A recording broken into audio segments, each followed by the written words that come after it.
Reverend Raphael Warnock's Senate win brings the Dems within striking distance of Republicans in the Senate. An Ossoff victory, which is expected but not declared yet against incumbent Senator David Perdue, would give them equal footing to Republicans, with Vice President Kamala Harris as the tiebreaker. How does that matter? How does that change the game? What does it really mean going forward? That's right. So back to talk about it, Democratic strategist, founding partner of Northern Star Strategies, Michael Starr Hopkins, and co-host of the Realignment podcast, Marshall Kosloff. Good to see you guys. Thanks for joining us. Thanks. Glad to be here. Absolutely. Michael, let me start with you. There's a lot of talk this morning about King Mansion and Queen Cinema and how they're about to rule the United States for the next 2 years, at least here in the minimum. Realistically, what do you think here is going to happen? I've thought for a long time that the Democratic rhetoric around the overwroughtness of what would happen without Senate was far full, like just completely crazy. But also the Republican ones being like, Puerto Rico and all this stuff. I'm like, yeah, I don't think Joe Manchin is going to vote for any of that. So realistically, what is actually going to happen in the next 2 years at a minimum? I mean, I don't think it's any mistake or any, hyperbole to say that Joe Manchin is going to be one of the most important senators in the United States Senate. Democrats certainly are going to work on things like healthcare and be aggressive in terms of the first 100 days legislation. But I think at the end of the day, Democrats really need to listen to voters. The big word I'm hearing is mandate. Democrats have a mandate to do things that really are going to affect people's lives, whether that be forgive student loans, whether that be the John Lewis Voting Rights Act. There need to be tangible results. One of the mistakes that happened in that first 2 years of the Obama presidency was there was a lag. We can't afford to lag this time. Yeah. We have the votes, and we need to use them aggressively.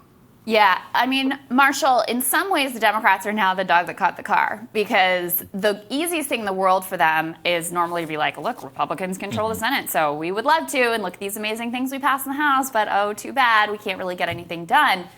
They made this election about one thing in particular. It was very specific, which is those $2,000 checks. Do you think that there is a path now to those actually getting through the Senate? Yeah, completely.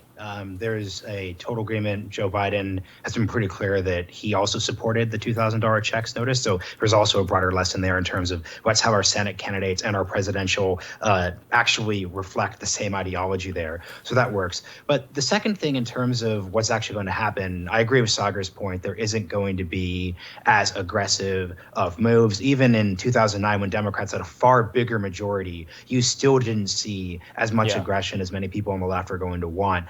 Where you're going to see a lot of action and a lot of energy moved around towards is the executive orders. So what the Democrats are probably going to do is, and once again, this isn't even making an excuse because it is just genuinely true. A Senate where you have 59 votes is far different than a Senate where Joe Manchin and Kyrsten Sinema, who are very talented politicians, who reflect their states, who have plenty of leeway, are going to dictate those terms. Activists are going to direct their energy much more towards the executive branch with those big sort of things. Yeah, this is the real question, Michael, because I think what some people on the left are underestimating is, look, these two people to just win down in Georgia, but it's razor tight victory here.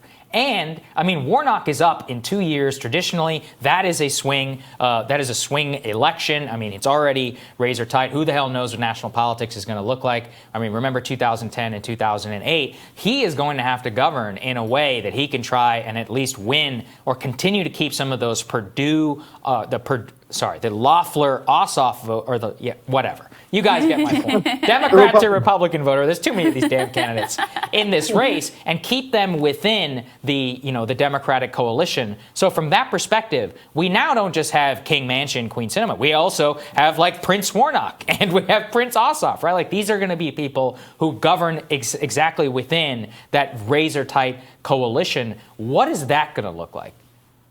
I actually don't think Senator-elect now Warnock is going to be looking ahead to the 2022 election.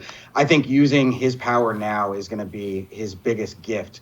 This was a race that 6 months ago he was at 9%. People didn't really think that this was a legitimate thing. And now he is the first black senator from Georgia. So I think him utilizing this moment and his power now, and to some degree, doing like Doug Jones did and risking a loss in the next election to make sure you get the results you need for your citizens now, is the best path. Yeah. And Marshall, what do you think is the future for the legislative filibuster? Because that will be one of the controlling things. If you still need 60 votes to get anything done in the Senate, then obviously that is going to severely constrain what ultimately they're able to accomplish. Not to say that control of the Senate doesn't matter. It obviously matters for judges, for justices, for these confirmation process. Got to make sure to get Neera Tanden in there as OMB director and more.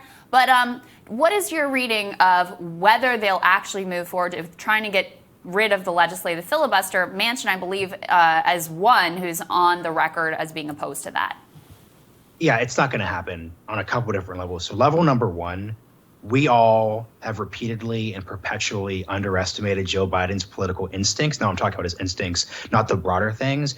Joe Biden pretty clearly recognizes that, especially considering the fact that Democrats did not blow out Republicans in November, considering the fact that Republicans actually picked up seats in the House, there is no mandate whatsoever to remove the legislative filibuster. And because there is agreement on the broadly important issue of economic relief and economic stimulus, that is going to provide the way that Democrats will be able to work together while also sidestepping action on those other issues. Yeah, I think that's probably right. What do you think, Michael? Do you think that the filibuster's here to stay?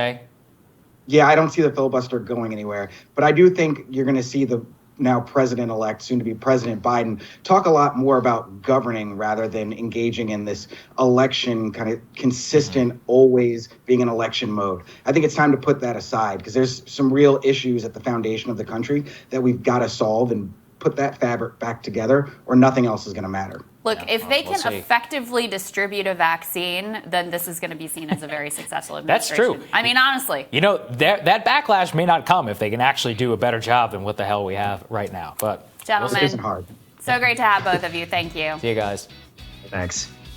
Next on Rising, friend of the show, co-host of the Bad Faith podcast, Brianna Joy Gray. She's going to discuss us how progressive and centrist Democrats might influence the United States Senate. That's when Rising continues.